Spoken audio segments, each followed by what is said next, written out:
here's how to crochet and customise your ice cream pattern to celebrate TOFT's 17th birthday. So included in your PDF download, you will have the pattern to create a cone, and then you'll have a pattern for a single scoop.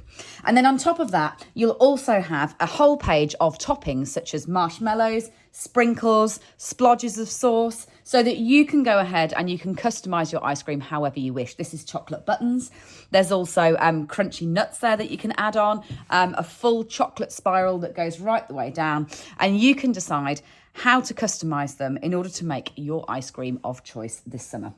So first, let me show you how we create the waffle. So the way that you're going to make the waffle, and this is an Aran version that I'm going to be using here so you can see it on a bigger scale. I've used double knit to make the size that I've showed you until now, and you'll need 50 grams for your cone and then 25 grams for each scoop if you're going to make the double knit size. Whereas with the Aran, you're just going to need one ball for the cone, one ball for the scoop. And what you're going to be crocheting is actually a square of waffle stitch. So it's going to be rows that you're working with, you're going to be working in trebles, and you're going to be taking advantage of front post in order to create this lovely 3D waffle texture. So I'm on a return row right now, but I just want to show you on this row, I'm on the back, so that's the wrong side of the fabric facing me. What I'm going to be doing is front post trebling, 2 around a stitch, then doing a regular treble in between, then front post trebling again, which means going around the post like that,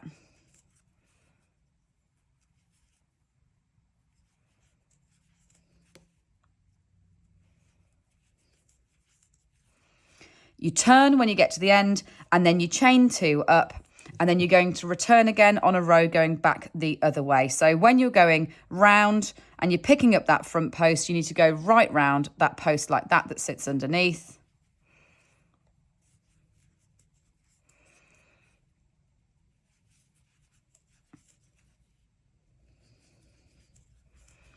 So again, just to show you that one more time, to create those lovely waffles, you're going to do a front post treble. So you go round the hook like that.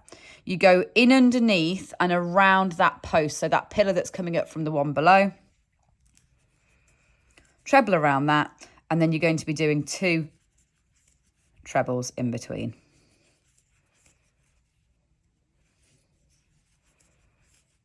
It's a really nice stitch, would make a gorgeous blanket, really, really warm. But obviously in this instance, what we're doing is we're going to be creating an ice cream cone. So you carry on with that waffle stitch all the way back, turn and do what I did at the beginning. So on this side, just to explain it to you, you're doing the front post and then you're doing 2 trebles in between. On your return, in order to hold that pattern, it's a bit like creating a rib. You're going to be doing it the opposite way around. So you'll be doing it on the 2 that you do regularly before. So you'll be doing 2 and then doing 1 regular one in between. So what you're going to create is something that looks like this. So it's a big square of waffle stitch, and then it comes to actually sewing it to create the cone. So what you want to do is, this is my starting piece of yarn here. So this is the corner that I began with. Fold that corner into the middle like that. So you've got your 2 lines on either side, fold that corner into the middle and then sew that into position.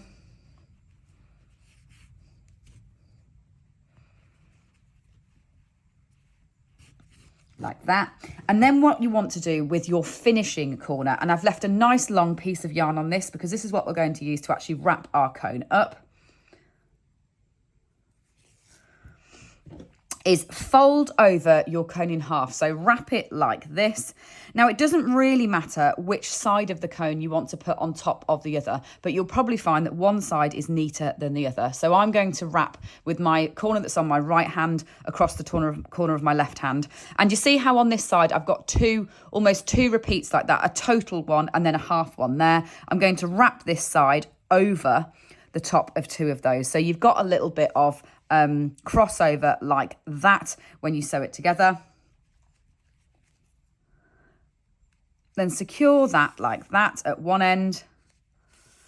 And then all you need to do is wrap your cone up following that line as it goes down your cone. So do you see how I've got that there? And you've got your grid running on your waffle. And at this point, when you're approaching the bottom, come off the set line. Don't follow it right to the bottom. sew it down until you almost reach the other corner. And then all you need to do is gather those remaining stitches to give you a nice, neat closed tip. So once you've gathered and you've sewn that together, break off your yarn at the tip. And then the final touch, just to give the cone a little bit more structure and make it a little bit easier when we sew on the ice creams on the top, what you're going to do is double crochet right the way around the edge. So this is what it's going to look like. You've got your double piece of fabric there where you crossed it over. All you need to do is I would put your hook right beneath both sides there. That's going to give you a nice neat join where you linked it in. And then just double crochet around the edge. So go through both sides where you've got the crossover between the two pieces of fabric.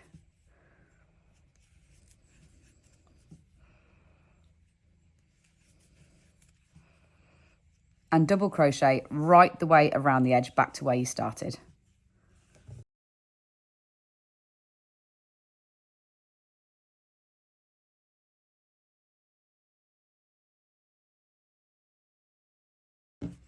So that's your cone made. Now it's time to make your ice cream scoop and add some toppings. So when you're making your ice cream scoop, you're using the regular techniques that you'll be used to in terms of the standard increase and the double crochet stitch. And you'll have the top that you start with will be the top. And then you add a frill on at the bottom between two rounds. So let me just show you how you crochet in between two rounds.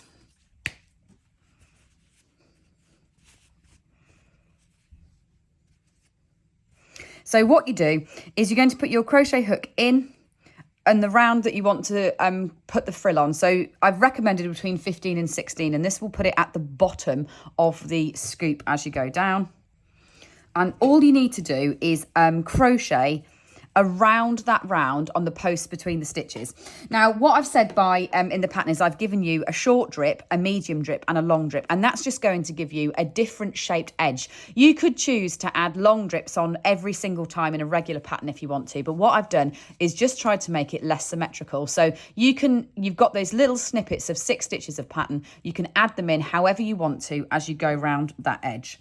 And all you're going to be doing is crocheting around the actual post like that, the post of the stitch that goes around that round. So you'd go like that and then on to the next one, and you'd go around the post like that.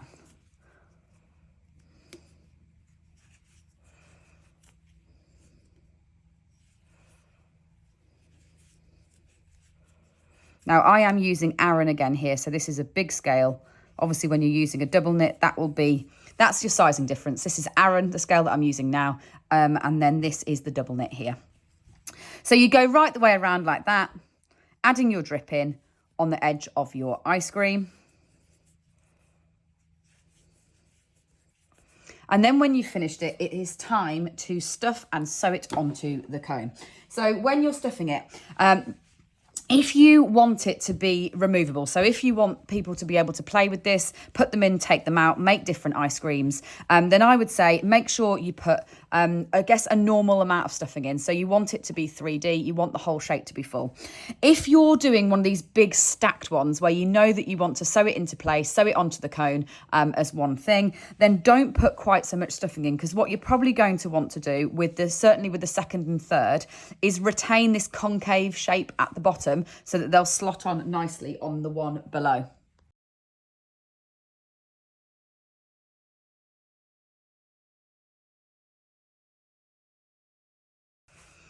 So move that stuffing around so that you've got that nice ball shape on the top, but actually you've got it quite almost flaccid and empty at the bottom, so that it will then fit onto the scoop that is below it.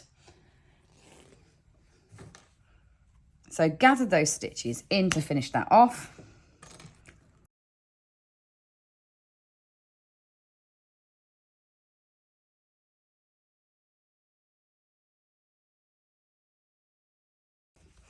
And then let's talk a little bit about adding the eyes. So obviously eyes are completely optional. There is no need to add them on if you don't want to at all.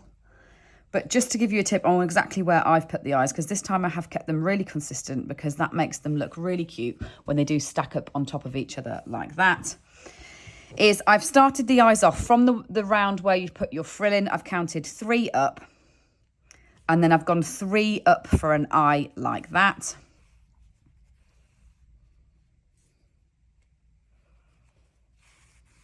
So 3 up from the frill, 3 rounds up for the eye.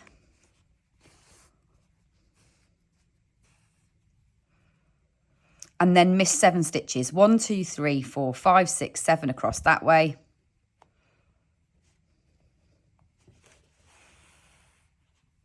And put your second one in.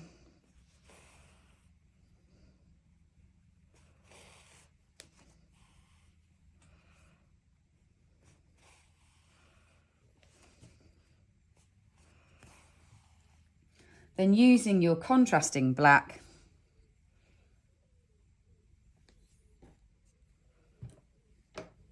make sure you've got a relatively long piece because we're going to put the smile on as well.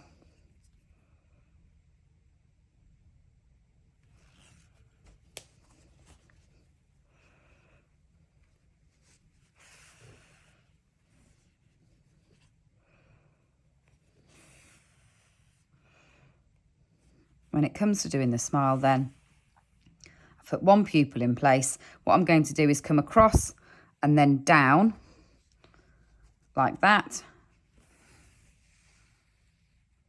to create a little triangle smile. Fix that in place by going just under it again. And then finish this one off.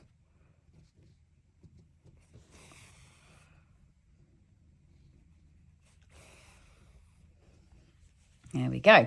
So the last thing to show you really is how to secure the scoops into the cone and then on top of each other. And what I would say is I get the neatest results if I do that in camel. So camel or the colour that you've done your cone in. If you sew up using that because you want to fix it into place, you'll get the neatest results. So if this is you deciding that that's the way that you want it forever, it's going to be stuck into place, I would put a little bit of stuffing in the cone. Now, don't do that if you're going to be using it as play food with somebody. You can just leave it open like that. You don't need to put the stuffing in. And actually, it does still balance really well inside. But just put a little bit in if you're going to be fixing it into place. And then with your bottom ice cream scoop, fix that within the cone will look best. Now, you could leave the drips over the outside on the front if you want to, but it's actually a bit easier if you tuck the bottom one in entirely. So it doesn't really matter which side of the cone faces forward at all. And then if you're going to do it with the drip showing, sew it from underneath like that. Right the way around on the bottom of the scoop. So the final thing to show you really is just a tip on getting a really neat finish if you're going to go in for the double scoop ice cream. And that's just to say that what I found gives me the neatest finish is actually sewing into the frill. So just position that one. Make sure you haven't got too much stuffing in your ones that are the top ones. You can stuff that bottom one a little bit more, but not in the ones that are going to go on top. And then all you need to do is sew in around those drippy frill lines on the bottom. So that's going to give you a lovely finish where the scoops look like they are stacked really neatly on top of each other.